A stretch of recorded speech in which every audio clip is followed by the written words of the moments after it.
Ser la primera de 2 veces que voy a estar en esta semana, ya que hace 2 semanas que estoy visitando los días jueves. Estamos dando una materia que se llama Iglesia y Misión, y a través de esta materia lo que estamos aprendiendo es las diferentes etapas que vive una iglesia. Una iglesia nace, crece, se desarrolla, se estanca, decrece y puede llegar a morir en 100 años o en 1000, pero por eso es tan importante que las iglesias se reproduzcan a través del establecimiento de iglesias. Y el plan del Señor ha sido que su reino se extienda a través de comunidades de fe que se reúnen, que son las iglesias que se van extendiendo y multiplicando unas a otras en diferentes lugares, y que es muy importante en la vida de una ciudad que existan muchas iglesias. Aquí en la ciudad de Santa Fe hay más de 100 o 100, pero tendría que tal vez haber 1000 iglesias. Y eso se puede lograr a través de la iniciativa intencional de las iglesias, a través de un plan para que se establezcan nuevas comunidades de fe. Otra de las cosas que comenzamos a dar este jueves pasado fue la necesidad de que existan personas llamadas por el Señor para realizar este tipo de labor. Así que estuvimos hablando sobre el llamamiento al servicio al Señor y a aquellas personas que son plantadores de iglesia. Vamos también a tener un capítulo, lo vamos a empezar seguramente también este jueves de esta semana, que tiene que ver con la importancia de tener un plan de intercesión y de tener personas que oren por nosotros mientras queremos y deseamos servir al Señor. También vamos a ver más adelante lo que sería la planificación estratégica, cómo definir una misión, visión y valores, principios de planificación que son aplicables no solamente para plantación de iglesias, sino para organización de un ministerio o para la razón de ser de una familia en la sociedad o la razón de ser mía en la sociedad. Yo puedo definir mi misión, mi visión y los valores de mi vida para vivir como ciudadano en la ciudad de Santa Fe. Bueno, entonces vamos a dar esas herramientas para estar haciendo un trabajo, este ejercicio de planificación estratégica y después vamos a hablar de cómo encarar el plan de evangelización y la formación del equipo misionero, etcétera, etcétera. Así que aquellos que nunca han venido, los esperamos el día jueves. Compartimos un hermoso tiempo de oración que es una inspiración para todos nosotros. Muy bien, vamos a abrir nuestras Biblias en el Evangelio según San Mateo, capítulo 5, verso 6.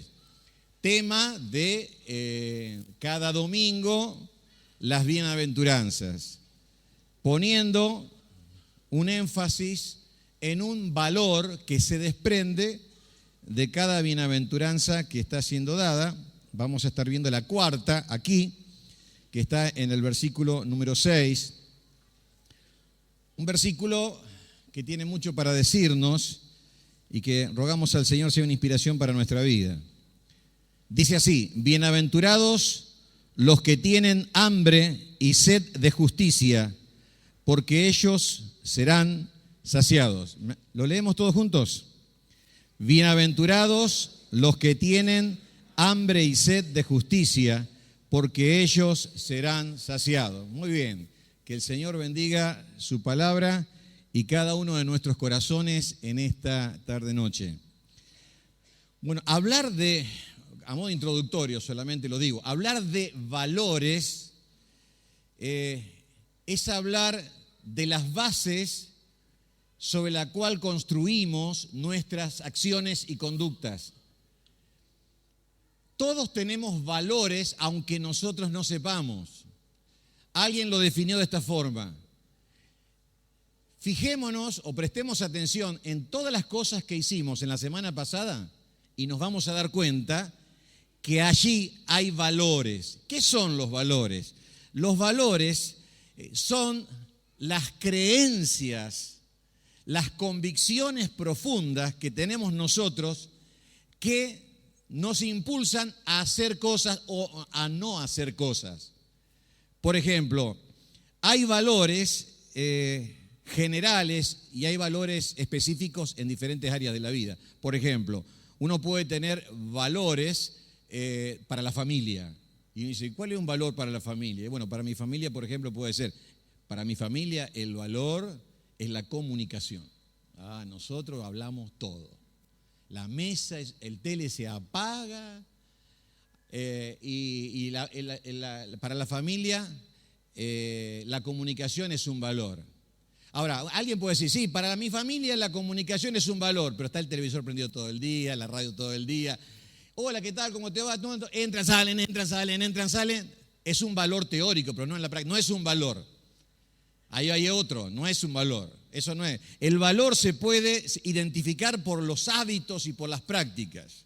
Por ejemplo, un valor de una familia puede ser la transparencia. Nosotros digamos, en nuestra familia no hay secretos. Todo lo que sabe el esposo lo sabe la esposa y los hijos no tienen secreto con los padres. Se sabe cuánto se trae devuelto cuando se viene del súper. Se sabe todo. Se sabe todo. Todo se pone en la mesa, todo se conversa, todo se habla. Ese es un valor, el valor de la transparencia. Pero así como hay valores, hay disvalores, o antivalores, o contravalores, que es lo contrario. Por ejemplo, puede ser la reserva o la deslealtad. La mentira puede ser un disvalor en la familia. ¿Por qué? Porque se van tapando cosas y se dicen medias verdades. Y cuando existen disvalores, entonces hay perjuicio para todos los que componen ese núcleo. Hay valores para la vida cristiana, por ejemplo. Nosotros podemos decir, tengo valores para mi vida cristiana. ¿Y cuáles son? Y para mí un valor es mi comunión con Dios. Dios es un valor para mi vida y yo mantengo una relación con Él. Para mí un valor en mi vida es congregarme con mis hermanos. Es comunión. Comunión es un valor. ¿Cómo se ve que para alguien comunión es un valor? Nunca falta a una convocatoria general, porque es un valor. Ahora, si en una convocatoria general yo no estoy, no es un valor. Es decir, mi conducta pone de manifiesto qué es y qué no es un valor. Y así cualquier cosa. En el trabajo, por ejemplo. Nosotros podemos decir, ¿qué es un valor en el trabajo? Por ejemplo, es la honestidad. Si la honestidad es un valor, significa que nunca voy a tomar nada del trabajo y lo voy a llevar a mi casa. Ese es un valor de trabajo, ¿no? Por ejemplo, puede ser la responsabilidad. Eso es un valor del trabajo. Entonces, una persona responsable, ¿qué hace? Nunca llega tarde al trabajo, porque tiene un valor, ¿no? Hay muchos valores y disvalores. Cuando nosotros leemos la Biblia, aún esa palabra no está en la Biblia, pero es más fácil decir lo que es la voluntad de Dios y lo que no es la voluntad de Dios. Es exactamente lo mismo. Ahora, el valor que se encuentra acá es la justicia. Y todo lo que vamos a charlar va a estar en derredor de esta expresión, de esta palabra, la justicia. Bienaventurados, se puede traducir dichosos, felices, los que tienen hambre y sed. Pensaba cuando leía esto, hambre y sed. No sé si usted ha tenido hambre o sed alguna vez. Escuchábamos hace algunos años, creo que el año pasado, que una nenita decía, tengo hambre de agua, ¿no? ¿Puede ser? ¿Sí? Tengo hambre de agua, fíjese. Tal vez nosotros hemos pasado algún tipo de necesidad, pero no es la que se hace referencia aquí. Acá no es el hambre de, tengo apetito a las 10 de la mañana, me como una facturita con un mate. No es eso. Tengo sed, paso por la heladera, me tomo una gaseosa, un poquito de jugo, agua helada, me calmo la sed. No es esa la sed, no es esa el hambre. Aquí el hambre es el hambre de una persona que toda la vida pasó hambre y que ya tal vez hace varios días que no está comiendo y está desesperado por comer. Desesperado. Es una persona que está entrando en un estado de debilidad, que no tiene fuerza, que pagaría cualquier cosa para que le den un bocado, no tiene a disposición nada de comida. Esa es la idea de bienaventurado el que tiene hambre, dice. Pero también dice el que tiene sed. No es una persona apenas sediento, es una persona que durante varios días no ha tomado agua. Está desesperada. Necesita tomar. Yo recuerdo en el servicio militar a veces no teníamos acceso al agua con mucha facilidad. Y esas noches de guardia en que uno diríamos, no me puedo mover de acá y tengo una sed. Pero bueno, después uno salía de guardia, aunque tomaba el agua de la canilla caliente, la tomaba, pero acá, en este contexto y especialmente aquí en Oriente, lo que sucedía es que salía mal una cosecha y la gente no tenía cómo tener dinero para comprar. Y había eran zonas desérticas. Venía una tormenta de arena, lo llenaba todo de arena hasta la boca, hasta la nariz, y no podían tomar agua porque no conseguían. Entonces entraban en estados de desesperación. Entonces Jesús, cuando está diciendo bienaventurados los que tienen hambre y sed de justicia, está hablando de un hambre y de una sed que es desesperante. Es alguien que está obsesionado por lograr algo. En este caso se le llama justicia. Ahora, ¿qué significa justicia? Esa es una cosa importante. ¿Qué es tener hambre y sed de justicia? Puede haber 5 razones. Vamos a hacer puntualmente, vamos a mencionar y vamos a profundizar una, pero cuando Jesús decía hambre y sed de justicia, podía estar anhelando, o está diciendo que la persona anhela el establecimiento del reino de Dios. ¿Se acuerda del Padre Nuestro? Padre nuestro que estás en los cielos. Y en una parte dice, venga tu reino. El reino de Dios es un reino de justicia, de paz y de gozo, pero es un reino de justicia. Y cuando se establezca el reino de Dios en la tierra, habrá justicia. Realmente es así. Hoy no hay justicia. La otra explicación de este término puede ser que se esté deseando la justicia social en la convivencia de los seres humanos. Hoy las riquezas están muy mal repartidas. Hay pocos que tienen mucho, hay muchos que tienen poco. Y realmente el deseo es que haya justicia en el mundo. Tal vez es una indicación al deseo profundo que tiene que haber de que se haga la voluntad aquí en la tierra, como también lo reza el Padre Nuestro, hágase tu voluntad, como en el cielo, así también en la tierra. O como se puede ver en Mateo 3:15, cuando Jesús fue a ser bautizado y que Juan el Bautista no lo quiso bautizar al principio, él dijo, es necesario que así se cumpla toda justicia. Si justicia es que se haga la voluntad de Dios. Entonces puede significar el deseo de que la voluntad de Dios se haga en la vida. Pero vamos a tomar otro significado que está más conectado con todo el contexto, y es el deseo de ser una persona justa en la vida. El que tiene hambre y sed de justicia anhela profundamente ser una persona justa. Hace unos instantes leímos allí en Lucas capítulo 18 la parábola del publicano y el fariseo. Y vimos que el fariseo consideraba que era justo por todas las obras que él hacía. Pero el publicano, que era un pecador y era consciente de sus pecados, llega al Señor y dice, Dios, sé propicio a mi pecador. Eso revela el momento en que una persona se siente muy mal al ser consciente de su situación delante de Dios. Y queremos decir que si una persona se siente así delante de Dios, es el momento más especial y más importante en su vida. No es malo que suceda así. Es bueno que en un momento de nuestra vida, planteándonos cómo está nuestra vida delante del Señor, reconozcamos, miremos hacia adentro y digamos, Dios, ten misericordia de mí. Yo reconozco que soy un pecador, que he pecado, que he hecho cosas malas. Lo reconozco, no lo escondo, lo confieso y te lo digo, con el dolor de mi corazón, golpeándome el pecho.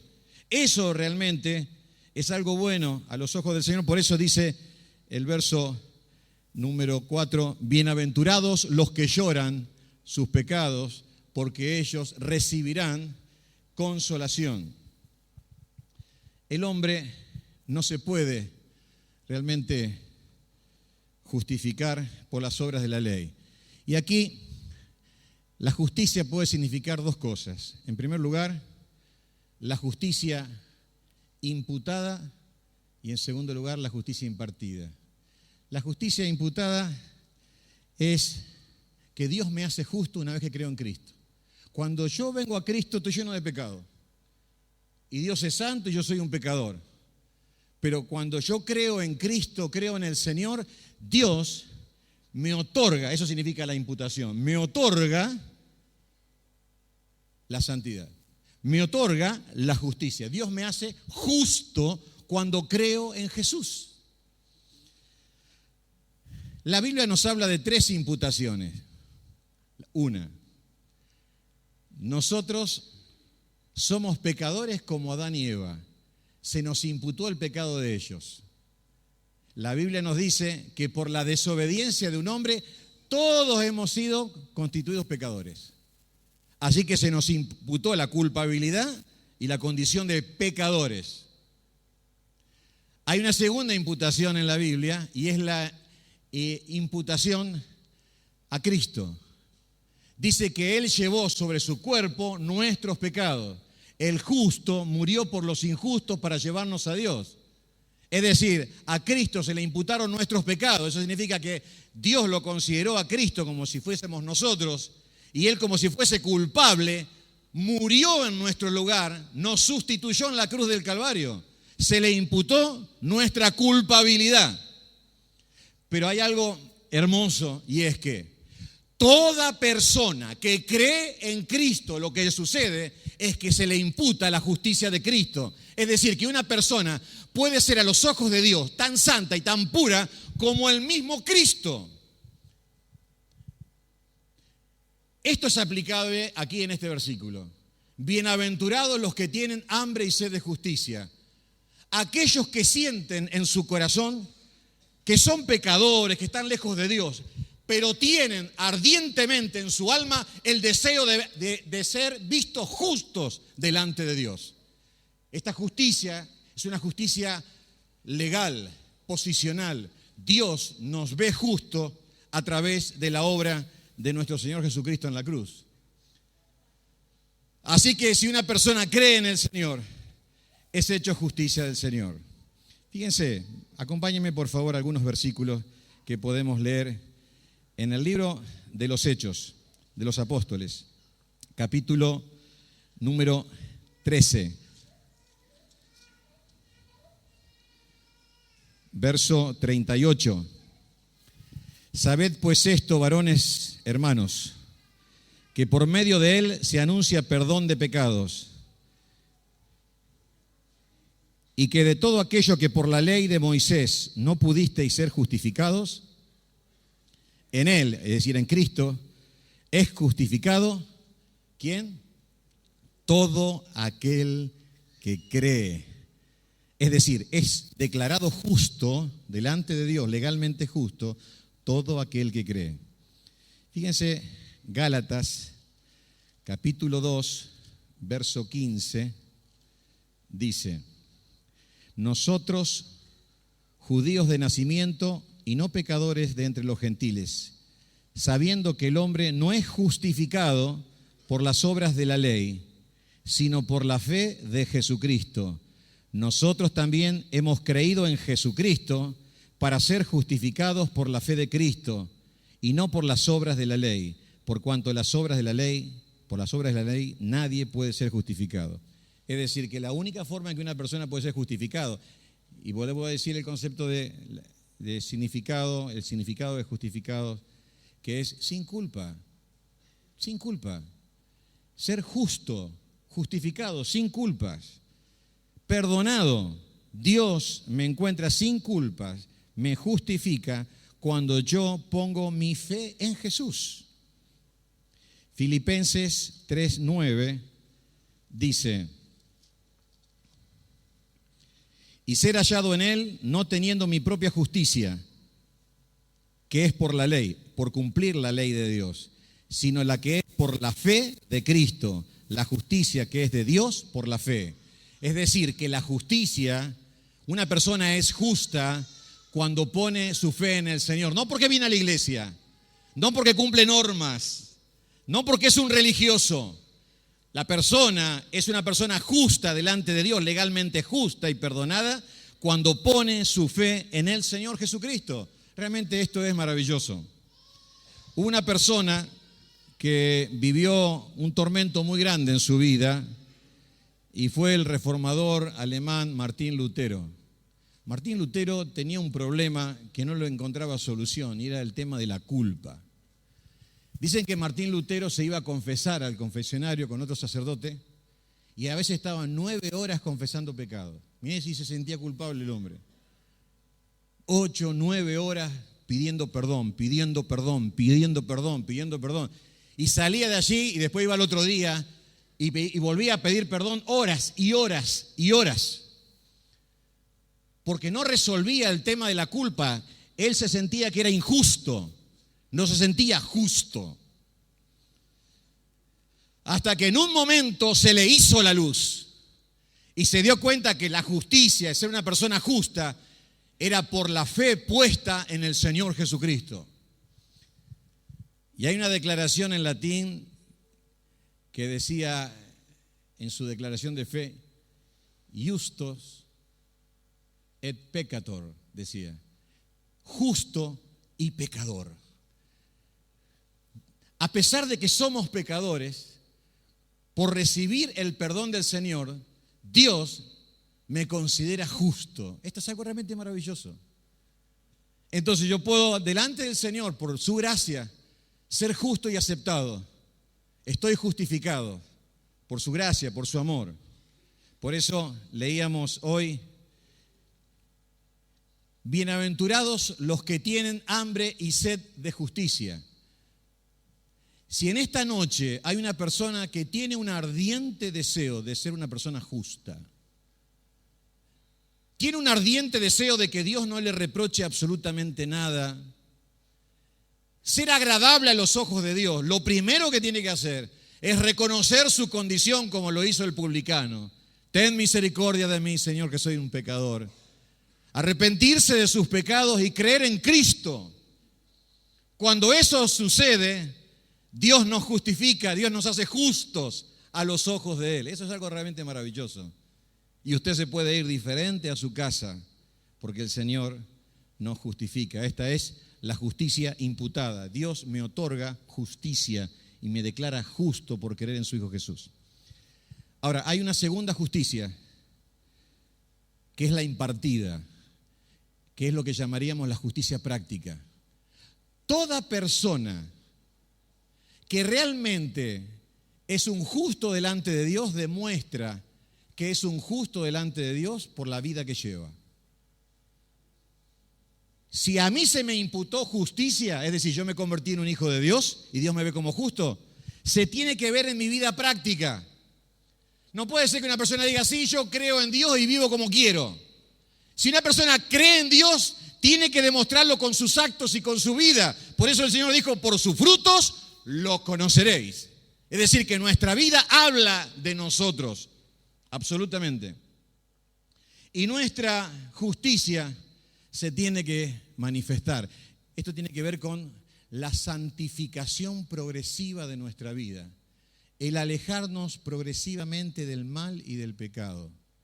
Un proceso de purificación en la vida donde nos vamos haciendo más maduros, más santos en nuestra vida y en nuestro andar.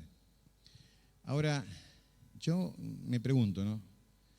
¿Qué debe pasar en la vida de un cristiano o qué pasó en la vida de algunos cristianos para que tuvieran tanta hambre y tanta sed de ser una persona santa en su vida?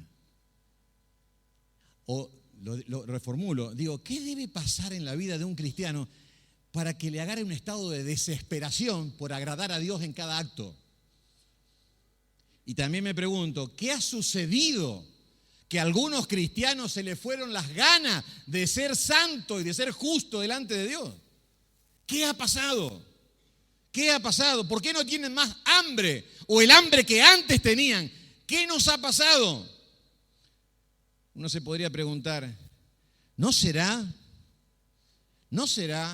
que nos estamos alimentando de otras cosas? De otras cosas que llenan, entre comillas, nuestra vida. ¿Ustedes se acuerdan lo que le dijo el Señor a través del profeta Jeremías al pueblo de Israel? 2 males ha hecho mi pueblo. 2 males ha hecho mi pueblo. Me dejaron a mí, fuente de agua viva. Ese es el primer mal. Haber perdido la comunión con el Señor, la relación con el Señor. Y es tan fácil, hermanos, perder nuestra comunión con el Señor. Fíjense, este fariseo oraba a sí mismo, pero pensaba que oraba a Dios. Él hablaba con él mismo, pero no hablaba con Dios, porque estaba lleno de orgullo y de pecado.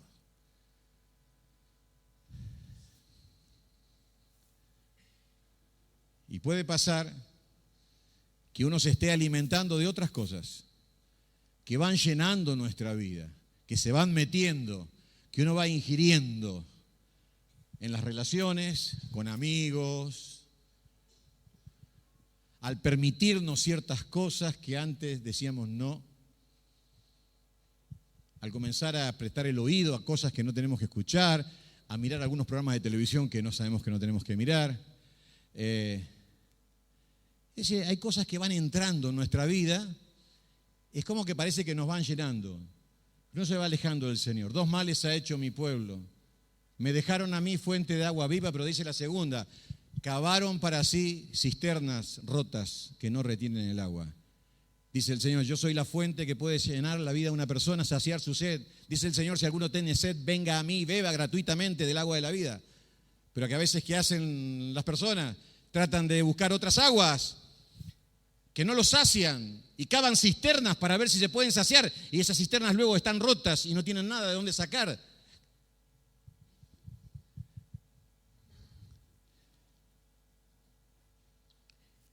Qué lindo sería que ese fuego, si se apagó, si esa sed se terminó, si ese hambre que antes teníamos se fue, que vuelva, que vuelva.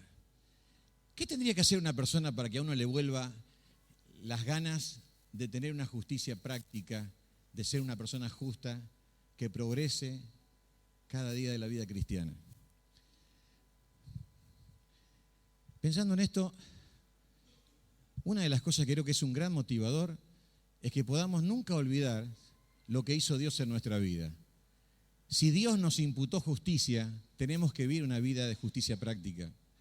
Si Dios perdonó nuestros pecados y nos salvó, eso debe regir nuestra vida hoy, debe movilizarnos hoy a vivir de una forma diferente. Hay algunas personas que enseñan que algunas cosas yo las puedo llegar a conseguir si invierto, si hago ciertas cosas hoy. Por ejemplo, algunos dicen, bueno, vos querés tener tal cosa, tenés que pactar con Dios si ponés dinero y entonces vas a tener aquello que necesitas. El método bíblico es diferente. Dice Romanos 12:1, hermanos, ruego por las misericordias de Dios que presentéis vuestros cuerpos en sacrificio vivo, santo, agradable a Dios, que es vuestro culto racional. Lo que Dios pide no es que miremos hacia el futuro, lo que podemos llegar a lograr, que miremos hacia el pasado, lo que Cristo hizo por nosotros, que miremos las misericordias de Dios, lo que Dios hizo por nosotros. Y mirando lo que el Señor hizo por nosotros, eso nos debe motivar a rendir nuestras vidas y a hacer lo que tenemos que hacer. Entonces, por eso es tan bueno cada domingo recordar al Señor muriendo en la cruz por nosotros, porque nos hace ver de dónde salimos, hacemos memoria de lo que Él hizo por nosotros. Así que va a despertar en nosotros una sed, un deseo de hacer su voluntad y de agradarle, el hecho de poder ver lo que realmente le costó al Señor morir por nuestros pecados. Necesitamos ir al Señor, realmente. Otra cosa que creo que nos puede ayudar es el ver el beneficio que podemos hacer a nuestro entorno si tenemos hambre y sed de justicia. Somos papás, somos mamás, tenemos hermanos, vivimos en una familia, vivimos en una sociedad que necesita a Dios. Qué diferente es cuando la sociedad o nuestra familia encuentra a un cristiano que está cerca del Señor y que se está santificando día a día. Ahora, qué bochornoso y qué triste es cuando los que nos miran ven a los cristianos que no tienen punto de diferencia con los demás. No hay un cambio notable.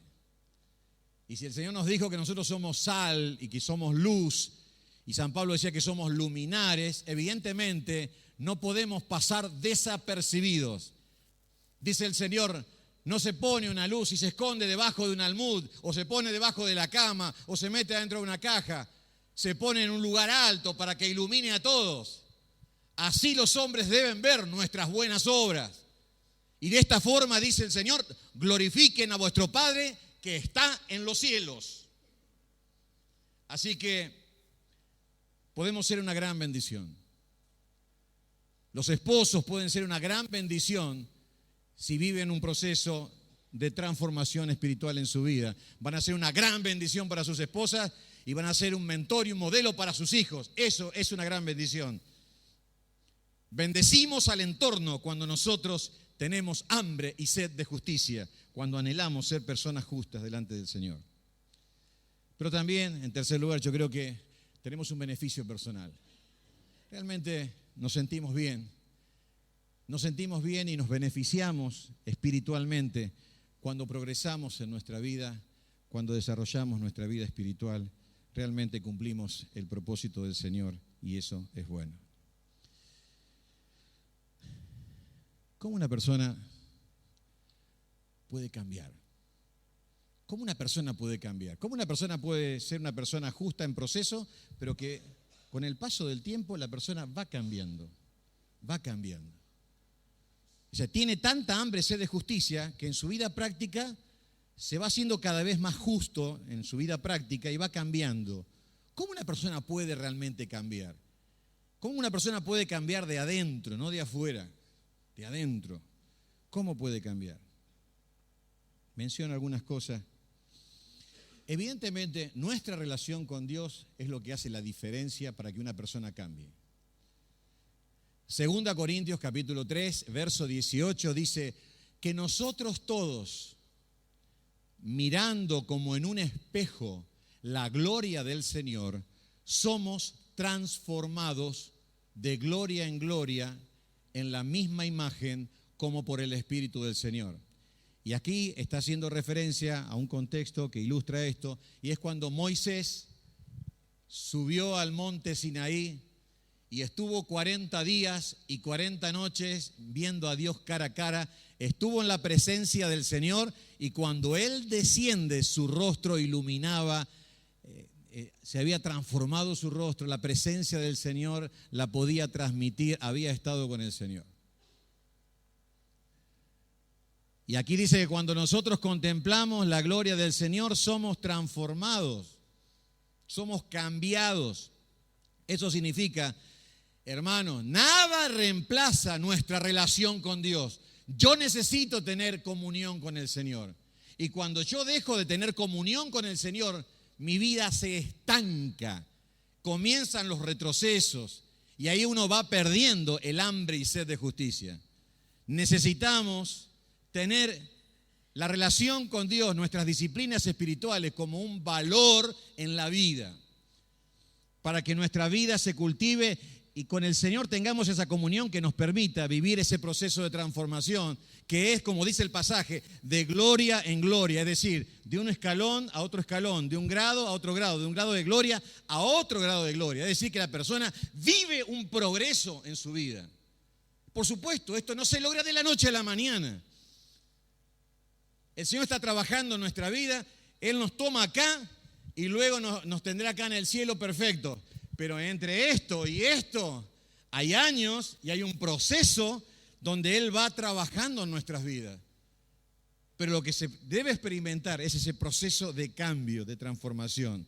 Así que nuestra comunión con el Señor realmente es muy importante, donde nosotros abrimos la palabra del Señor, donde Él nos marca las cosas que están mal, las cambiamos, las sacamos de nuestra vida y así sucesivamente. Lo mismo sucede en una reunión como esta, lo mismo sucede en una reunión como la del jueves, lo mismo sucede en una célula.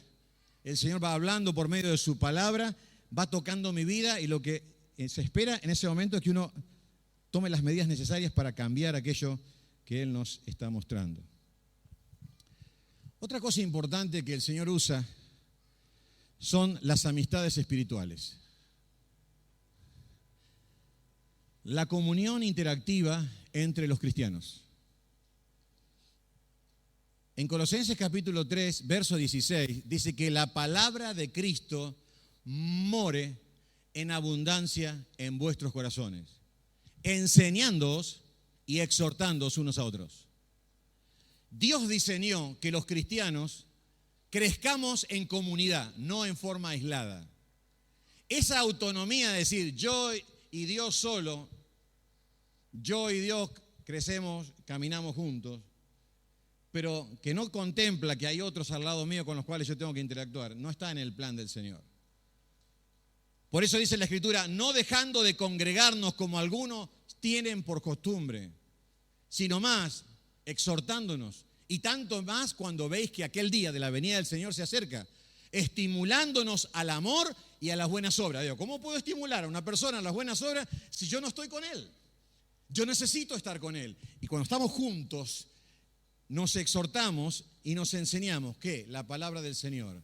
Es decir, que nos transformamos como en maestro. Hoy es el Día del Maestro, ¿verdad? Felicitaciones a todos los maestros. ¿Qué estamos haciendo? Estamos enseñando la palabra del Señor, pero de horizontal nomás, de par a par. Nos estamos compartiendo, nos estamos exhortando. Es verdad de que hay enseñadores de la palabra, maestros, pastores que nos enseñan, pero también la dinámica de unos a otros en la vida de la iglesia, eso realmente es muy importante. Y a través de esa dinámica también nosotros vamos viviendo este proceso de cambio. Es muy importante esto. No es que alguien sea más que el otro, somos iguales, pero cada uno comparte y da y recibe, y de esa forma nos edificamos. Otra cosa importante que tenemos en la palabra del Señor también es donde Dios obra, es a través del ministerio de mentoreo. Encontramos en la Biblia que Dios coloca personas arriba nuestro. Siempre hay alguien arriba. Y entonces San Pablo en 2 Timoteo 2:2 dice que lo que Timoteo recibió, esto encarga a hombres fieles que sean idóneos para enseñar también a otros. Y una de las cosas que tenemos es que así como hay personas a nuestro lado con la cual compartimos, damos y recibimos, Dios coloca personas arriba nuestro que también nos enseñan. Y a través de esa palabra que nos enseñan, Dios trabaja en nuestras vidas. Es importante que nosotros tengamos personas que nos enseñen la palabra del Señor. Desde el discipulado en adelante, siempre, siempre. Un mentor. Josué tuvo a un Moisés, Eliseo tuvo a un Elías, Timoteo tuvo a un Pablo, los discípulos tuvieron al Señor. Alguien que esté enseñando la palabra del Señor. Y en cuarto lugar, creo que una cosa importante que nosotros podemos practicar en nuestra vida es la reflexión. ¿Reflexionar en qué sentido? Por todas las cosas que nos suceden. No hay nada en la vida que ponga más en evidencia cómo está nuestro corazón que cuando vienen problemas a nuestra vida. Agarro este vaso con agua, yo lo golpeo, todo lo que tiene sale. De la misma forma, cuando yo estoy atravesando un momento difícil en mi vida, de mí sale lo que hay. Bueno, Dios ya sabía que existía eso malo en mi vida. El que no lo sabía era yo. Y ahora cuando yo lo identifico, yo puedo confesar ese pecado. Y yo puedo pedirle al Señor que me ayude a cambiar eso malo en mi vida. Nosotros, una de las cosas que estuvimos viendo el jueves pasado es la importancia del autoconocimiento. Es muy importante que nosotros sepamos quiénes somos, cuáles son nuestras fortalezas y cuáles son nuestras debilidades. A veces somos ignorantes de nuestras. Nosotros pensamos que todo está bien, no, yo estoy bien, no necesito nada. Y en un momento me doy cuenta que no es así. Realmente no es así.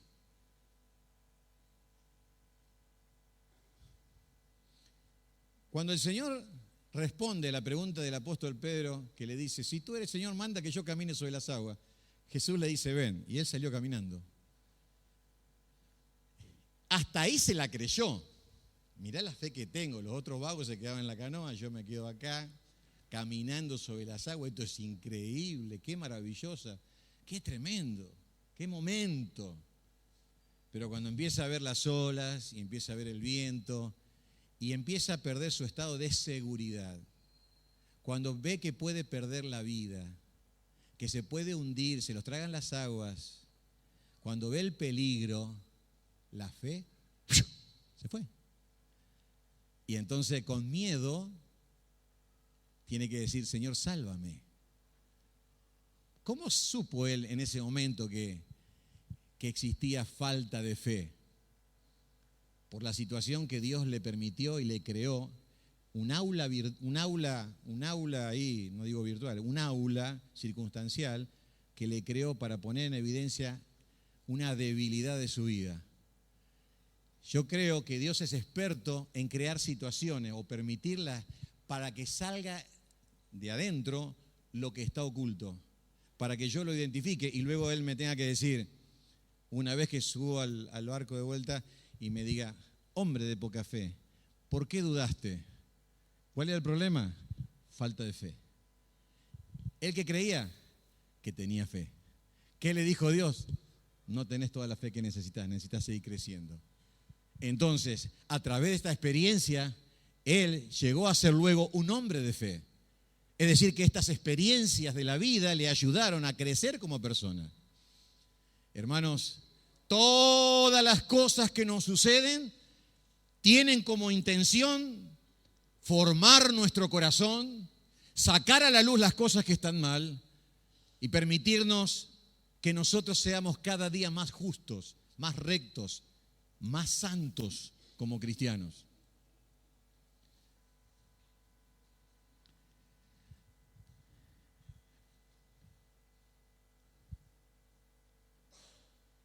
¿Cuánta hambre y sed de justicia tenemos? ¿Cuánta hambre? Yo me lo he preguntado estos días. ¿Cuánta hambre y sed de justicia? ¿Cuántas ganas de ser una persona santa tengo? ¿Es lo mismo que antes? ¿Soy cuidadoso como lo era antes con algunas cosas o soy más permisivo? ¿Me doy ciertos permisos en mi vocabulario? ¿Cómo soy? ¿Mis pensamientos los estoy manejando y controlando o estoy permitiendo que hay ciertas partes de mi mente piensen ciertas cosas?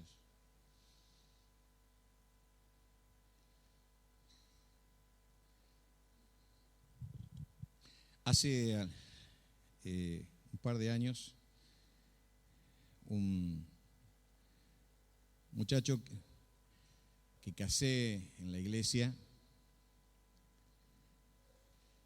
comenzó a debilitarse en la fe. Uno empieza a permitir ciertas cosas. Cuando eso sucede, lo que hacemos es, los pastores se acercan, tratar, ¿y cómo estás? ¿Y qué esto? ¿Y qué lo otro? Y uno se va enterando de algunas cosas. Los cambios fueron muy superficiales. Comenzó a peligrar su matrimonio. Venía de una vida con un montón de fracasos anteriores. Un hijo extramatrimonial, no era cristiano, ¿no? No era cristiano. Formó una familia cristiana, su esposa, miembro de la iglesia también. Un día le digo, acompáñame, vamos a otra ciudad que yo tengo que predicar y quiero que conozcas al pastor.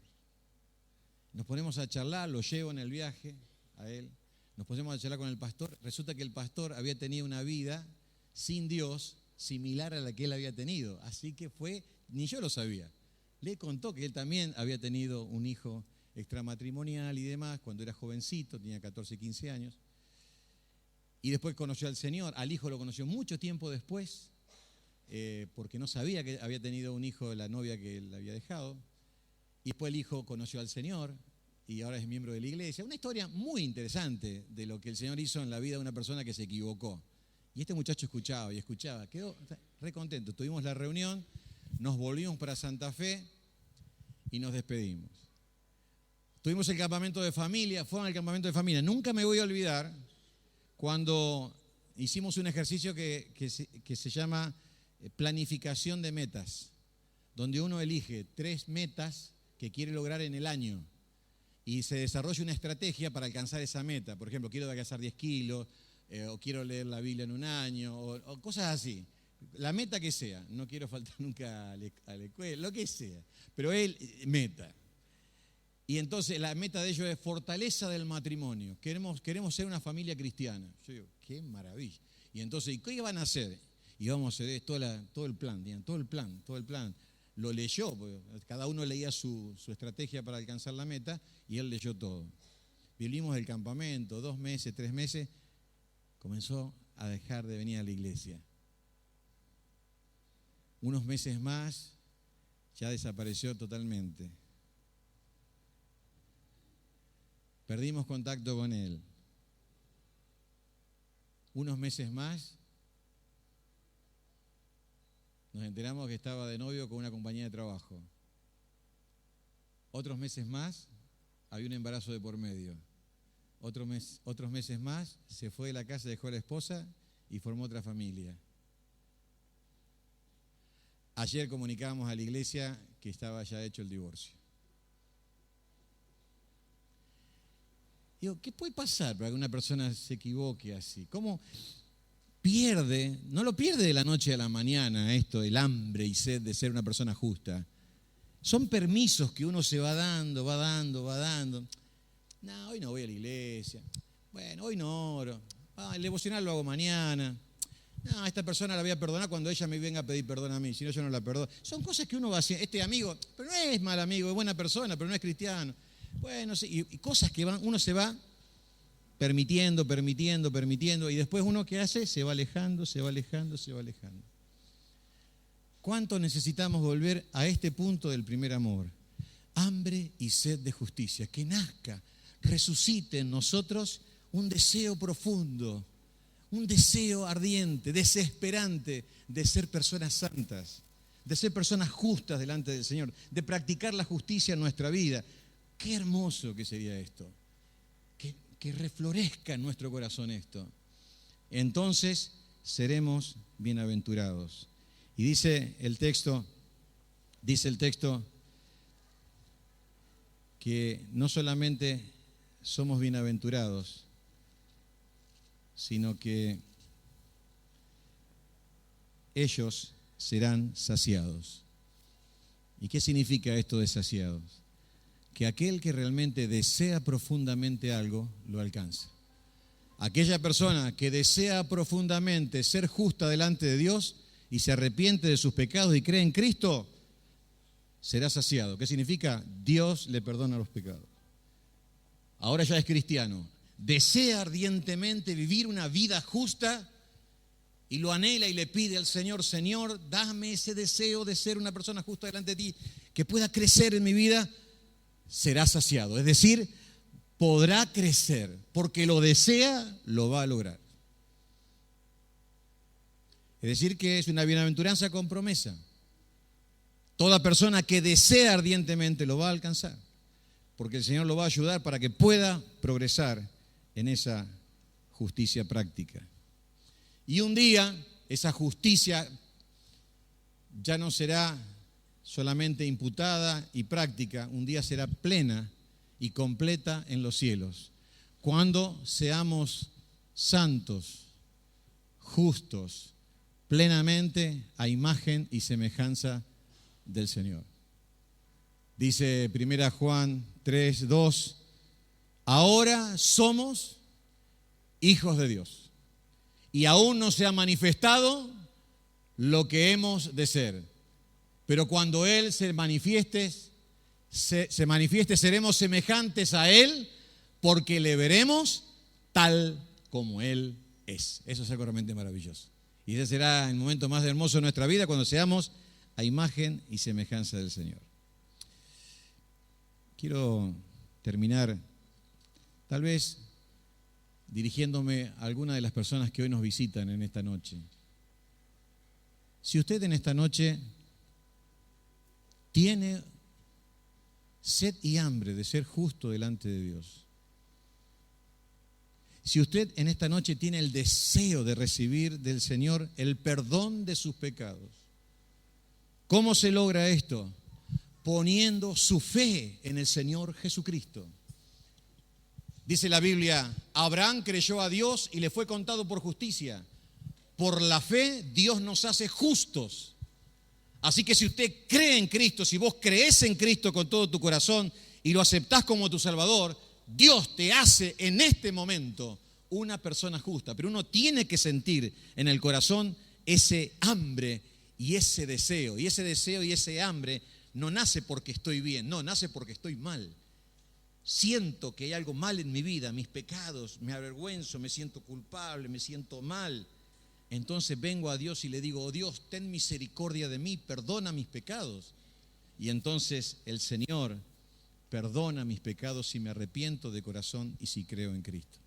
Si en esta noche estás aquí, es justamente para poder vivir la realidad de esta bienaventuranza, de recibir el perdón del Señor e irte a tu casa justificado, con tus pecados perdonados, limpio tu corazón y en paz con el Señor. El Señor cambia nuestra vida realmente. Les invito a que podamos orar en esta noche al Señor. Vamos a cerrar nuestros ojos. Amigo, usted que está en esta noche aquí, tal vez algunas cosas no las entendió, pero realmente lo que queremos que entienda es que si usted tiene la carga de sus pecados y de sus errores, de cosas que ha cometido durante su vida, durante tantos años, fuera de Dios no hay solución para esa carga, para ese malestar. Dios ha permitido que usted se sienta mal para que venga a sus pies y le pida al Señor perdón por sus pecados. Y que ese hambre y sed que siente en este momento para que sea saciada, para ser una persona justa delante de Dios,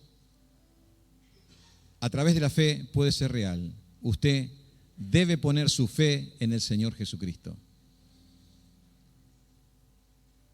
Por medio de la fe podemos ser justos delante de Dios.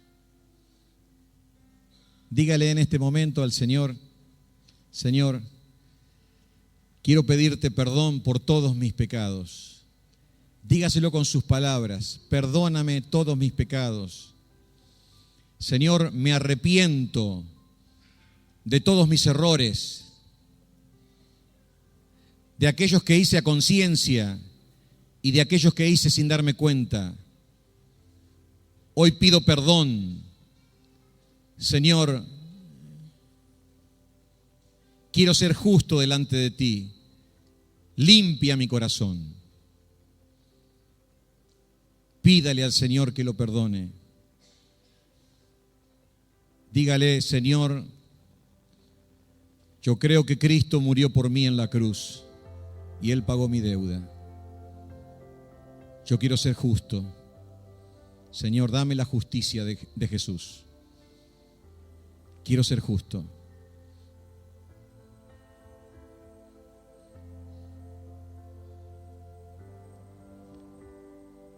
Si en esta noche usted ha puesto su fe en el Señor, ha pedido al Señor perdón por sus pecados,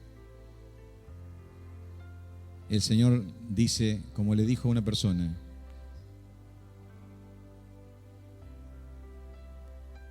tu pecado es quitado y limpio.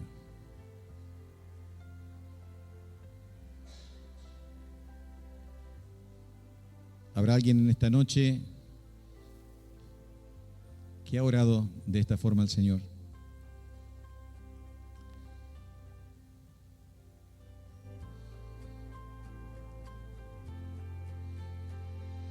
De corazón.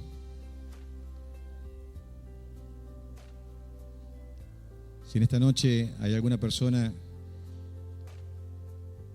que le ha pedido perdón al Señor y lo quiere manifestar, levante su mano donde está.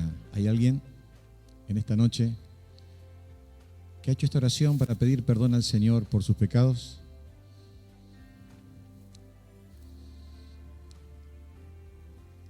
Si usted ha hecho esta oración,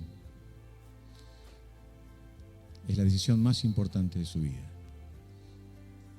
Pero no me gustaría terminar este momento sin que le demos juntos una oración al Señor, rogando para que nos dé hambre y sed de justicia en nuestra vida diaria. Que podamos tener un deseo profundo en nuestro corazón de alejarnos del pecado y de ser justos en nuestra vida práctica. Señor, en esta noche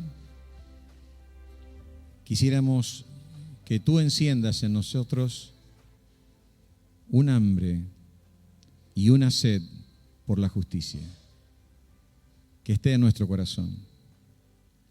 Que tengamos una renovada pasión por hacer bien las cosas, por agradarte, por no alejarnos, por obedecerte, por hacer todo lo que debemos hacer. Señor, que tú obres en nuestros corazones de una forma especial en este momento. Y bendigas nuestra vida y a través nuestro a todos los que nos rodean. En el nombre del Señor Jesús. Amén. Personas que son plantadores de iglesia. Vamos también a tener un capítulo, lo vamos a empezar seguramente también este jueves de esta semana, que tiene que ver con la importancia de tener un plan de intercesión y de tener personas que oren por nosotros mientras queremos y deseamos servir al Señor. También vamos a ver más adelante lo que sería la planificación estratégica, cómo definir una misión, visión y valores. Principios de planificación que son aplicables no solamente para plantación de iglesias, sino para organización de un ministerio o para la razón de ser de una familia en la sociedad o la razón de ser mía en la sociedad. Yo puedo definir mi misión, mi visión y los valores de mi vida para vivir como ciudadano en la ciudad de Santa Fe. Bueno, entonces vamos a dar esas herramientas para estar haciendo un trabajo, este ejercicio de planificación estratégica y bueno, y después vamos a hablar de cómo encarar el plan de evangelización y la formación del equipo misionero, etcétera, etcétera. Así que aquellos que nunca han venido, los esperamos el día jueves. Compartimos un hermoso tiempo de oración que es una inspiración para todos nosotros. Muy bien, vamos a abrir nuestras Biblias en el Evangelio según San Mateo, capítulo 5, verso 6. Tema de cada domingo, las bienaventuranzas, poniendo un énfasis en un valor que se desprende de cada bienaventuranza que está siendo dada. Vamos a estar viendo la cuarta aquí, que está en el versículo número 6. Un versículo que tiene mucho para decirnos y que rogamos al Señor sea una inspiración para nuestra vida. Dice así: bienaventurados los que tienen hambre y sed de justicia, porque ellos serán saciados. ¿Lo leemos todos juntos? Bienaventurados los que tienen hambre y sed de justicia, porque ellos serán saciados. Muy bien, que el Señor bendiga su palabra y cada uno de nuestros corazones en esta tarde-noche. Bueno, hablar de, a modo introductorio solamente lo digo, hablar de valores es hablar de las bases sobre la cual construimos nuestras acciones y conductas. Todos tenemos valores, aunque nosotros no sepamos. Alguien lo definió de esta forma. Fijémonos o prestemos atención en todas las cosas que hicimos en la semana pasada y nos vamos a dar cuenta que allí hay valores. ¿Qué son los valores? Los valores son la evangelización y la formación del equipo misionero, etcétera, etcétera. Así que aquellos que nunca han venido, los esperamos el día jueves. Compartimos un hermoso tiempo de oración que es una inspiración para todos nosotros. Muy bien, vamos a abrir nuestras Biblias en el Evangelio según San Mateo, capítulo 5, verso 6. Tema de cada domingo, las bienaventuranzas, poniendo un énfasis en un valor que se desprende de cada bienaventuranza que está siendo dada. Vamos a estar viendo la cuarta aquí, que está en el versículo número 6. Un versículo que tiene mucho para decirnos y que rogamos al Señor sea una inspiración para nuestra vida. Dice así: bienaventurados los que tienen hambre y sed de justicia, porque ellos serán saciados. ¿Lo leemos todos juntos? Bienaventurados los que tienen hambre y sed de justicia, porque ellos serán saciados. Muy bien, que el Señor bendiga su palabra y cada uno de nuestros corazones en esta tarde-noche. Bueno, hablar de, a modo introductorio solamente lo digo, hablar de valores es hablar de las bases sobre la cual construimos nuestras acciones y conductas. Todos tenemos valores, aunque nosotros no sepamos. Alguien lo definió de esta forma: fijémonos o prestemos atención en todas las cosas que hicimos en la semana pasada y nos vamos a dar cuenta que allí hay valores. ¿Qué son los valores? Los valores son las creencias, las convicciones profundas que tenemos nosotros que nos impulsan a hacer cosas o a no hacer cosas. Por ejemplo, hay valores generales y hay valores específicos en diferentes áreas de la vida. Por ejemplo, uno puede tener valores para la familia. Y dice, ¿cuál es un valor para la familia? Y bueno, para mi familia, por ejemplo, puede ser, para mi familia el valor es la comunicación. Nosotros hablamos todo. La mesa, el tele se apaga para la familia la comunicación es un valor. Ahora, alguien puede decir, sí, para mi familia la comunicación es un valor, pero está el televisor prendido todo el día, la radio todo el día. Hola, ¿qué tal? ¿Cómo te va? Entran, salen, entran, salen, entran, salen. Es un valor teórico, pero no en la práctica. No es un valor. Ahí hay otro, no es un valor. El pasaje de gloria en gloria, es decir, de un escalón a otro escalón, de un grado a otro grado, de un grado de gloria a otro grado de gloria. Es decir, que la persona vive un progreso en su vida. Por supuesto, esto no se logra de la noche a la mañana. El Señor está trabajando en nuestra vida, Él nos toma acá y luego nos tendrá acá en el cielo perfecto. Pero entre esto y esto hay años y hay un proceso donde Él va trabajando en nuestras vidas. Pero lo que se debe experimentar es ese proceso de cambio, de transformación. Así que nuestra comunión con el Señor realmente es muy importante, donde nosotros abrimos la palabra del Señor, donde Él nos marca las cosas que están mal, las cambiamos, las sacamos de nuestra vida y así sucesivamente. Lo mismo sucede en una reunión como esta, lo mismo sucede en una reunión como la del jueves, lo mismo sucede en una célula. El Señor va hablando por medio de su palabra, va tocando mi vida y lo que se espera en ese momento es que uno tome las medidas necesarias para cambiar aquello que Él nos está mostrando. Otra cosa importante que el Señor usa son las amistades espirituales. La comunión interactiva entre los cristianos. En Colosenses capítulo 3, verso 16, dice que la palabra de Cristo more en abundancia en vuestros corazones, enseñándoos y exhortándoos unos a otros. Dios diseñó que los cristianos crezcamos en comunidad, no en forma aislada.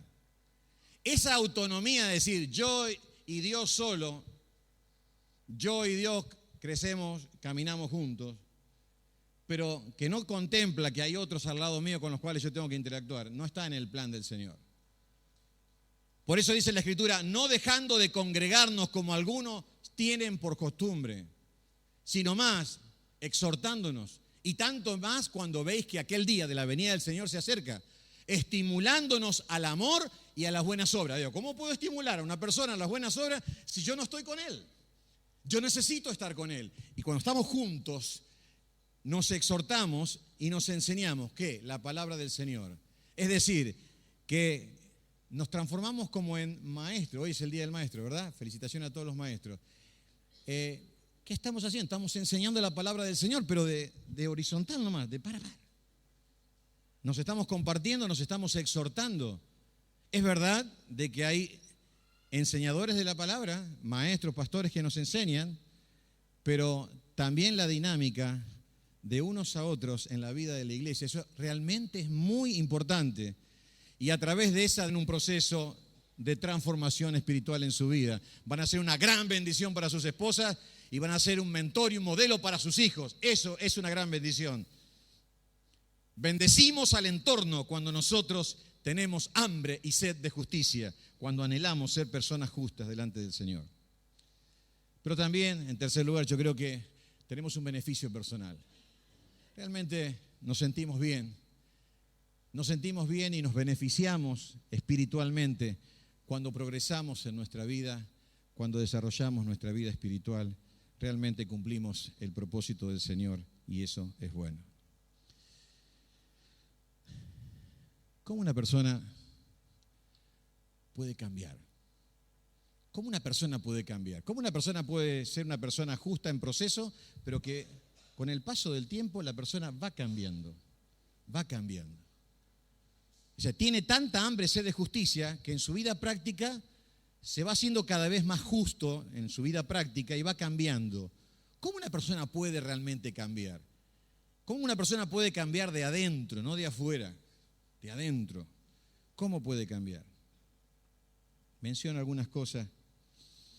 Evidentemente, nuestra relación con Dios es lo que hace la diferencia para que una persona cambie.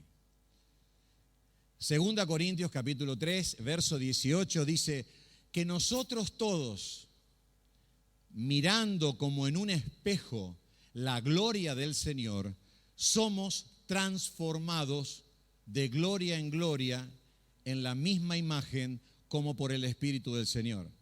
Y aquí está haciendo referencia a un contexto que ilustra esto, y es cuando Moisés subió al monte Sinaí y estuvo 40 días y 40 noches viendo a Dios cara a cara, estuvo en la presencia del Señor, y cuando Él desciende, su rostro iluminaba, se había transformado su rostro, la presencia del Señor la podía transmitir, había estado con el Señor.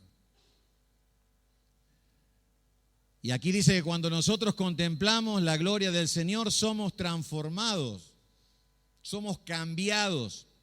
Eso significa, hermanos, nada reemplaza nuestra relación con Dios. Yo necesito tener comunión con el Señor.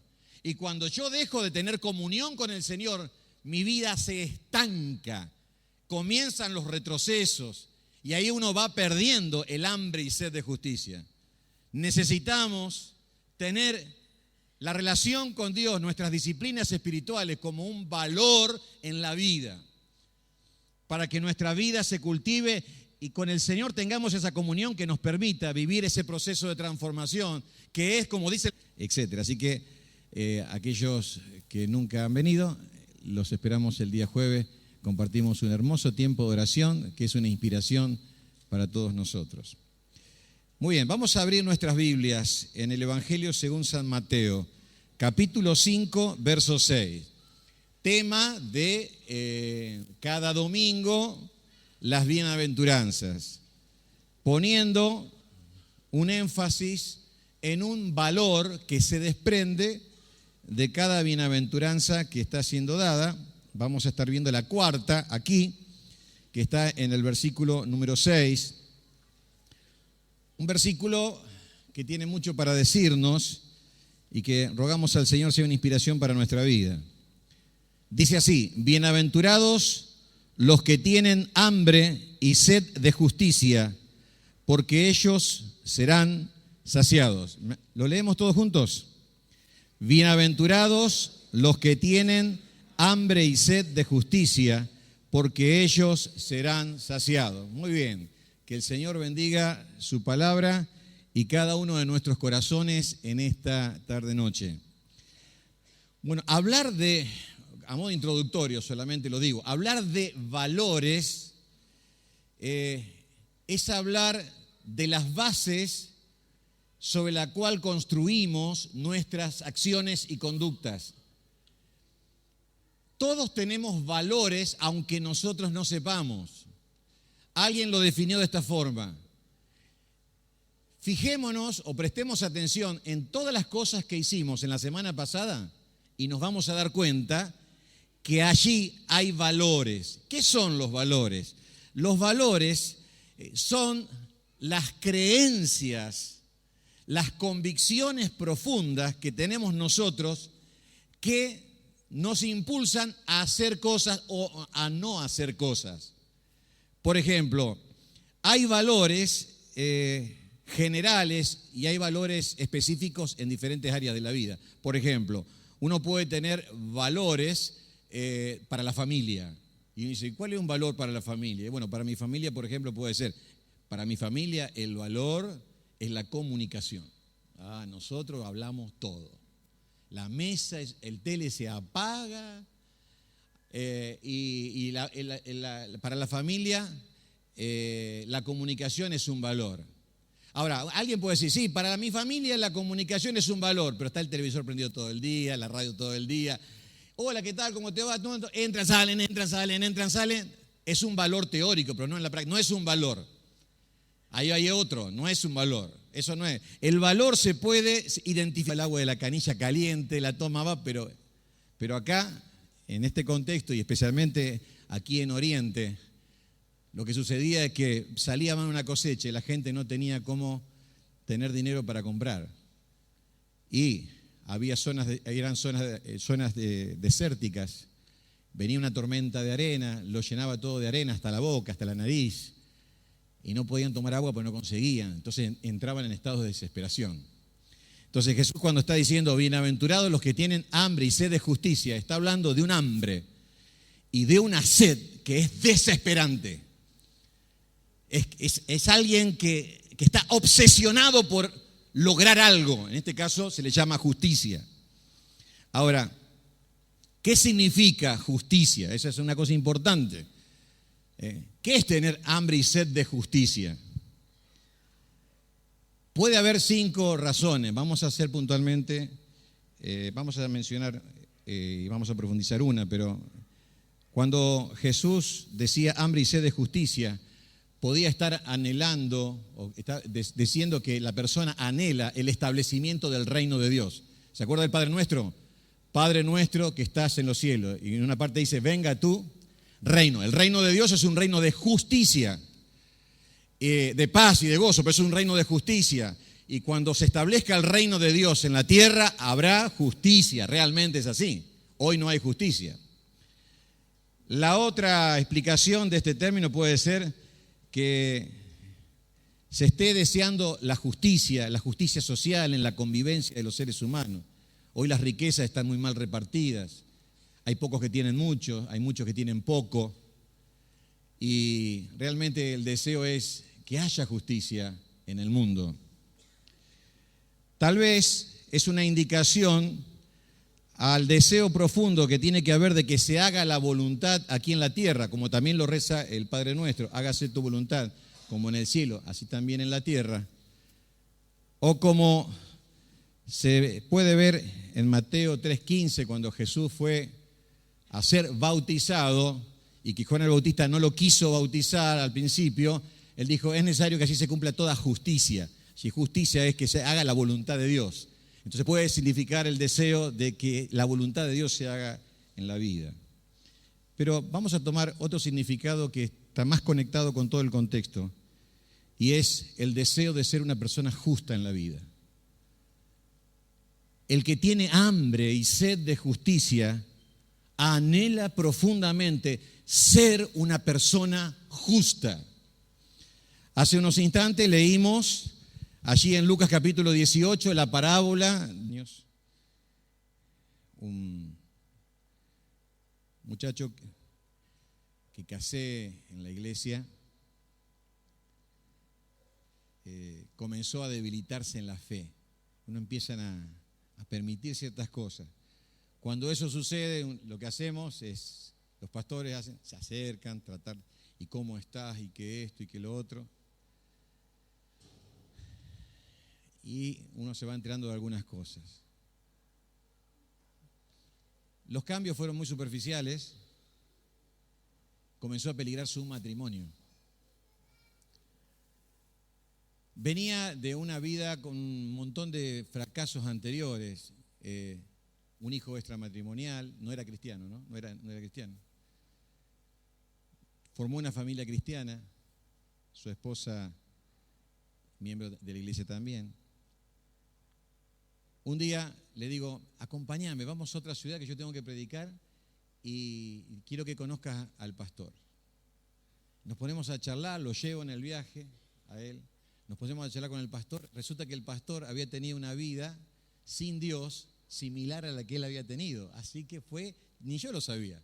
Le contó que él también había tenido un hijo extramatrimonial y demás cuando era jovencito, tenía 14, 15 años. Y después conoció al Señor, al hijo lo conoció mucho tiempo después, porque no sabía que había tenido un hijo de la novia que él había dejado. Y después el hijo conoció al Señor y ahora es miembro de la iglesia. Una historia muy interesante de lo que el Señor hizo en la vida de una persona que se equivocó. Y este muchacho escuchaba y escuchaba, quedó re contento. Tuvimos la reunión, nos volvimos para Santa Fe y nos despedimos. Tuvimos el campamento de familia, fueron al campamento de familia. Nunca me voy a olvidar cuando hicimos un ejercicio que se llama planificación de metas, donde uno elige 3 metas que quiere lograr en el año y se desarrolla una estrategia para alcanzar esa meta. Por ejemplo, quiero adelgazar 10 kilos, o quiero leer la Biblia en un año, o cosas así. La meta que sea, no quiero faltar nunca a la escuela, lo que sea, pero meta. Y entonces la meta de ellos es fortaleza del matrimonio. Queremos ser una familia cristiana. Yo digo, qué maravilla. Y entonces, ¿y qué van a hacer? Y vamos a hacer todo el plan, digan, todo el plan. Lo leyó, porque cada uno leía su estrategia para alcanzar la meta y él leyó todo. Vivimos el campamento, 2 meses, 3 meses, comenzó a dejar de venir a la iglesia. Unos meses más, ya desapareció totalmente. Perdimos contacto con él. Unos meses más, cambiar. ¿Cómo una persona puede cambiar de adentro, no de afuera? De adentro. ¿Cómo puede cambiar? Menciono algunas cosas. Evidentemente, nuestra relación con Dios es lo que hace la diferencia para que una persona cambie. 2 Corintios capítulo 3, verso 18 dice que nosotros todos, mirando como en un espejo la gloria del Señor, somos transformados de gloria en gloria en la misma imagen como por el Espíritu del Señor. Y aquí está haciendo referencia a un contexto que ilustra esto, y es cuando Moisés subió al monte Sinaí y estuvo 40 días y 40 noches viendo a Dios cara a cara, estuvo en la presencia del Señor, y cuando Él desciende, su rostro iluminaba, se había transformado su rostro, la presencia del Señor la podía transmitir, había estado con el Señor. Y aquí dice que cuando nosotros contemplamos la gloria del Señor, somos transformados, somos cambiados. Eso significa, hermanos, nada reemplaza nuestra relación con Dios. Yo necesito tener comunión con el Señor. Y cuando yo dejo de tener comunión con el Señor, mi vida se estanca, comienzan los retrocesos y ahí uno va perdiendo el hambre y sed de justicia.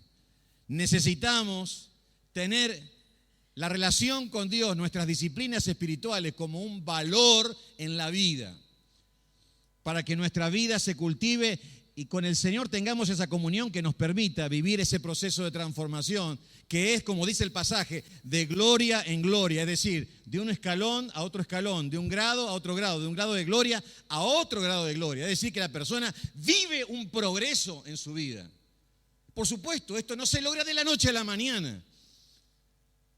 El Señor está trabajando en nuestra vida, Él nos toma acá y luego nos tendrá acá en el cielo perfecto.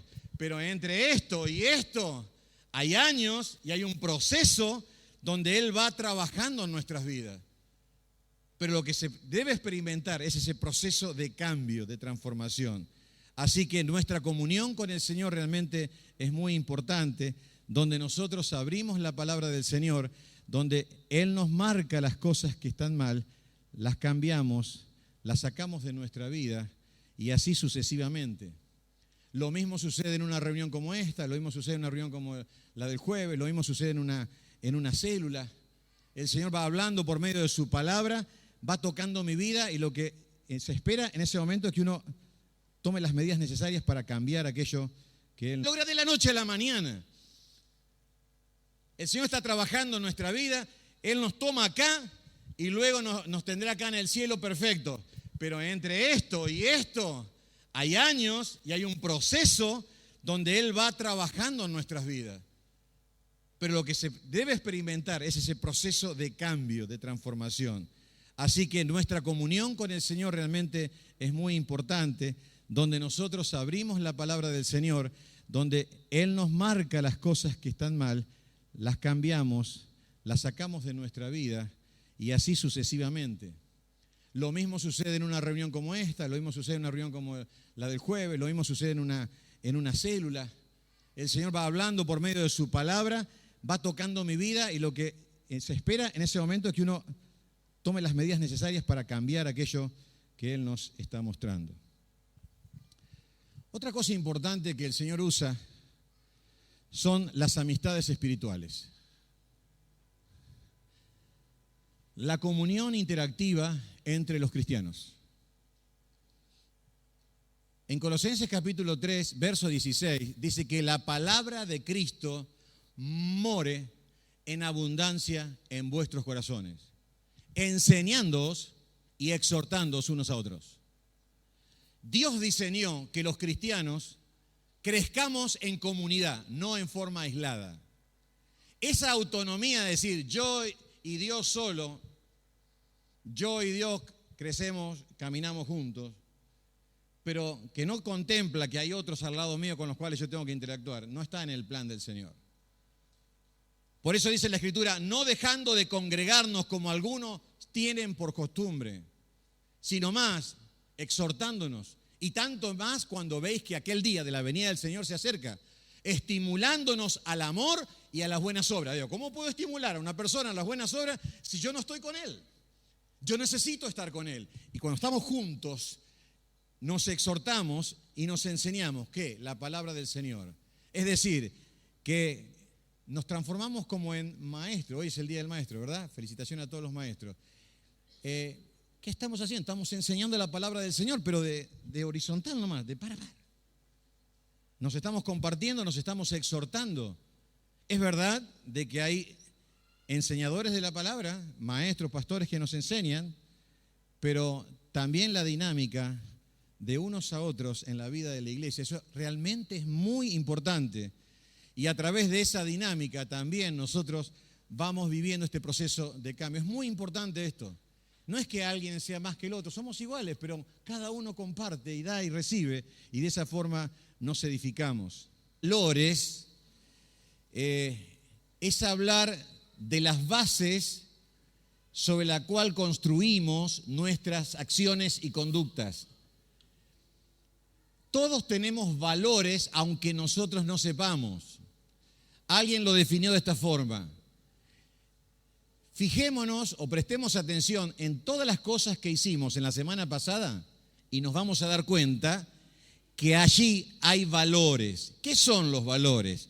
Los valores son las creencias, las convicciones profundas que tenemos nosotros que nos impulsan a hacer cosas o a no hacer cosas. Por ejemplo, hay valores generales y hay valores específicos en diferentes áreas de la vida. Por ejemplo, uno puede tener valores para la familia. Y dice, ¿cuál es un valor para la familia? Bueno, para mi familia, por ejemplo, puede ser, para mi familia el valor es la comunicación. Nosotros hablamos todo. La mesa, el tele se apaga para la familia la comunicación es un valor. Ahora, alguien puede decir, sí, para mi familia la comunicación es un valor, pero está el televisor prendido todo el día, la radio todo el día. Hola, ¿qué tal? ¿Cómo te va? Entran, salen, entran, salen, entran, salen. Es un valor teórico, pero no en la práctica. No es un valor. Ahí hay otro, no es un valor. Eso no es. El valor se puede identificar por los hábitos y por las prácticas. Por ejemplo, un valor de una familia puede ser la transparencia. Nosotros digamos, en nuestra familia no hay secretos. Todo lo que sabe el esposo lo sabe la esposa y los hijos no tienen secreto con los padres. Se sabe cuánto se trae devuelto cuando se viene del súper. Se sabe todo. Se sabe todo. Todo se pone en la mesa, todo se conversa, todo se habla. Ese es un valor, el valor de la transparencia. Pero así como hay valores, hay disvalores, o antivalores, o contravalores, que es lo contrario. Por ejemplo, puede ser la reserva o la deslealtad. La mentira puede ser un disvalor en la familia. ¿Por qué? Porque se van tapando cosas y se dicen medias verdades. Y cuando existen disvalores, entonces hay perjuicio para todos los que componen ese núcleo. Hay valores para la vida cristiana, por ejemplo. Nosotros podemos decir, tengo valores para mi vida cristiana. ¿Y cuáles son? Y para mí un valor es mi comunión con Dios. Dios es un valor para mi vida y yo mantengo una relación con Él. Para mí un valor en mi vida es congregarme con mis... Yo me lo he preguntado estos días. ¿Cuánta hambre y sed de justicia? ¿Cuántas ganas de ser una persona santa tengo? ¿Es lo mismo que antes? ¿Soy cuidadoso como lo era antes con algunas cosas o soy más permisivo? ¿Me doy ciertos permisos en mi vocabulario? ¿Cómo soy? ¿Mis pensamientos los estoy manejando y controlando o estoy permitiendo que hay ciertas partes de mi mente piensen ciertas cosas?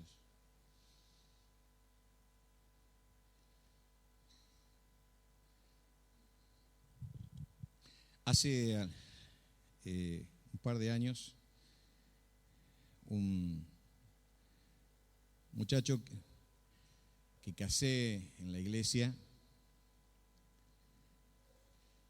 comenzó a debilitarse en la fe. Uno empiezan a permitir ciertas cosas. Cuando eso sucede, lo que hacemos es, los pastores se acercan, tratar, ¿y cómo estás? ¿Y qué esto? ¿Y qué lo otro? Y uno se va enterando de algunas cosas. Los cambios fueron muy superficiales.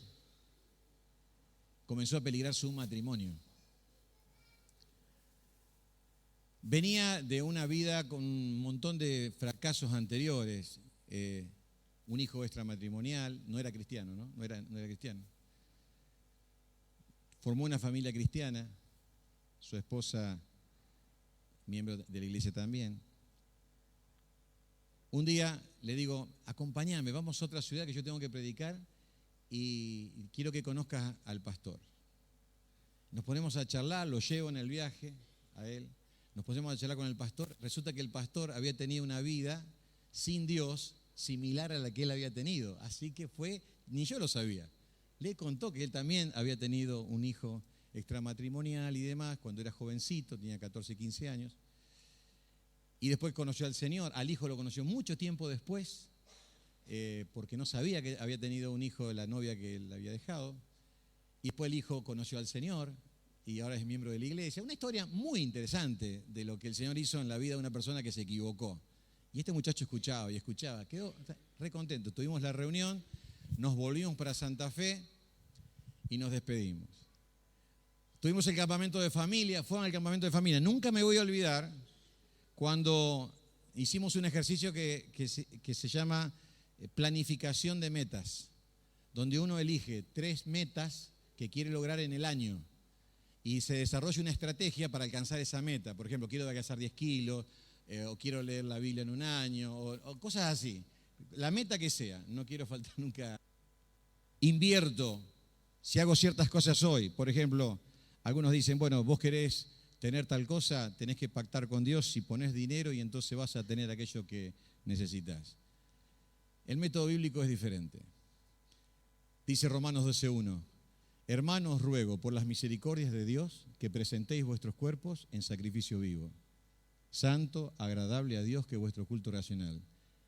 Lo que Dios pide no es que miremos hacia el futuro, lo que podemos llegar a lograr, que miremos hacia el pasado, lo que Cristo hizo por nosotros, que miremos las misericordias de Dios, lo que Dios hizo por nosotros. y mirando lo que el Señor hizo por nosotros, eso nos debe motivar a rendir nuestras vidas y a hacer lo que tenemos que hacer. Entonces, por eso es tan bueno cada domingo recordar al Señor muriendo en la cruz por nosotros, porque nos hace ver de dónde salimos, hacemos memoria de lo que Él hizo por nosotros.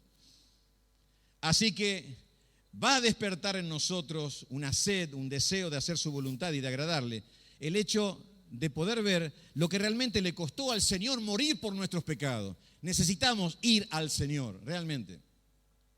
Otra cosa que creo que nos puede ayudar es el ver el beneficio que podemos hacer a nuestro entorno si tenemos hambre y sed de justicia.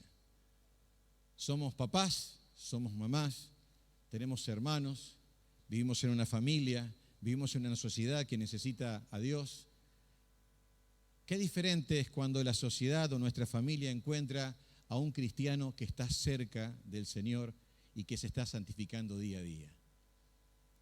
Ahora, qué bochornoso y qué triste es cuando los que nos miran ven a los cristianos que no tienen punto de diferencia con los demás. No hay un cambio notable. Y si el Señor nos dijo que nosotros somos sal y que somos luz, y San Pablo decía que somos luminares, evidentemente no podemos pasar desapercibidos. Dice el Señor, no se pone una luz y se esconde debajo de un almud, o se pone debajo de la cama, o se mete adentro de una caja. Se pone en un lugar alto para que ilumine a todos. Así los hombres deben ver nuestras buenas obras.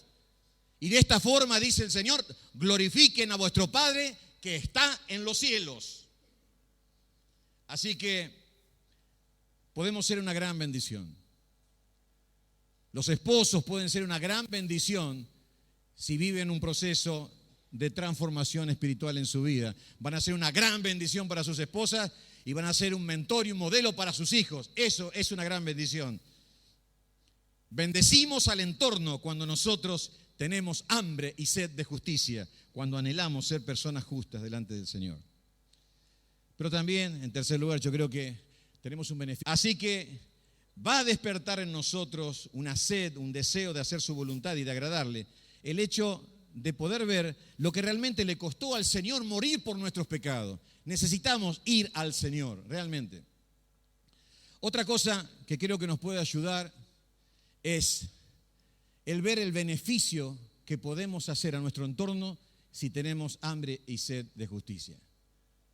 Somos papás, somos mamás, tenemos hermanos, vivimos en una familia, vivimos en una sociedad que necesita a Dios. Qué diferente es cuando la sociedad o nuestra familia encuentra a un cristiano que está cerca del Señor y que se está santificando día a día. Ahora, qué bochornoso y qué triste es cuando los que nos miran ven a los cristianos que no tienen punto de diferencia con los demás. No hay un cambio notable. Y si el Señor nos dijo que nosotros somos sal y que somos luz, y San Pablo decía que somos luminares, evidentemente no podemos pasar desapercibidos. Dice el Señor, no se pone una luz y se esconde debajo de un almud, o se pone debajo de la cama, o se mete adentro de una caja. Se pone en un lugar alto para que ilumine a todos.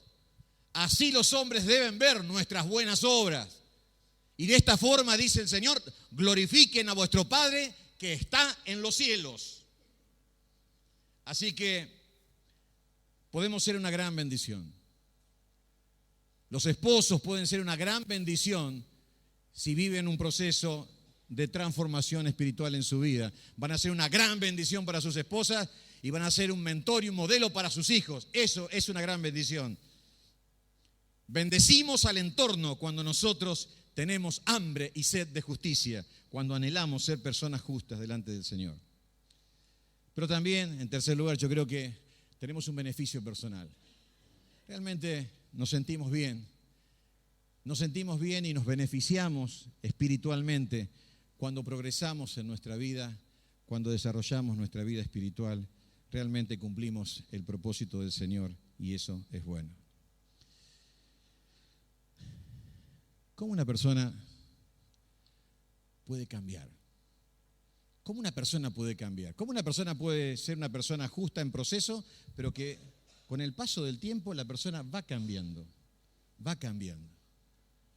O sea, tiene tanta hambre, sed de justicia, que en su vida práctica se va haciendo cada vez más justo en su vida práctica y va cambiando. ¿Cómo una persona puede realmente cambiar? ¿Cómo una persona puede cambiar de adentro, no de afuera? De adentro. ¿Cómo puede cambiar? Menciono algunas cosas